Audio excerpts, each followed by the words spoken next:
સુરત શહેરમાં શેલડિયા પરિવારના વરવધુએ પોતાના ગૃહસ્થી અંગદાનનો સંકલ્પ સાથે શરૂ કર્યો। સુરત શહેરમાં લગ્નનો માહોલ હોય અને એમાં પણ વરરાજાની એન્ટ્રી કરાવવામાં ઇવેન્ટવાળા કોઈ કસર ના છોડતા હોય, ત્યારે આજે સુરતમાં પહેલીવાર એક અનોખી એન્ટ્રી વરરાજા અને જાનૈયાઓએ મારી હતી। સમગ્ર લોકોએ હાથમાં અંગદાન જાગૃતિના પ્લેકાર્ડ સાથે અને વરરાજાએ હાર્ટ શેપનું પ્લેકાર્ડ લઈને લોકોમાં અંગદાન જાગૃતિનો મેસેજ આપ્યો હતો, જ્યારે સામે કન્યા પક્ષવાળાએ પણ આ અંગદાન જાગૃતિના મેસેજને આવકારીને અંગદાનની શપથ લીધી હતી। વધુમાં લગ્નમાં આવેલ બંને પક્ષના મહેમાનોએ પણ આ અંગદાન જાગૃતિના અભિયાન સાથે જોડાઈ શપથ લીધી હતી।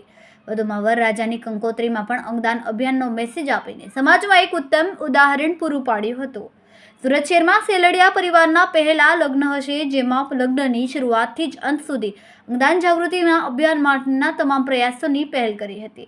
અંગદાન જાગૃતિના આ અભિયાનમાં શેલડિયા પરિવાર સાથે જીવનદીપ ઓર્ગન ડોનેશન ફાઉન્ડેશનના ફાઉન્ડર PM ગોંડલિયા, વિપુલ તળાવિયા, જસ્વીન કુંજડિયા, બિપિન તળાવિયા, મિલન રાખોલિયા અને વિજય વણપરિયાથી સમગ્ર આયોજન પાર પાડવામાં આવ્યું હતું। સમય મીડિયા ન્યૂઝ સાથે સુનિલ પાટીલ, સુરત।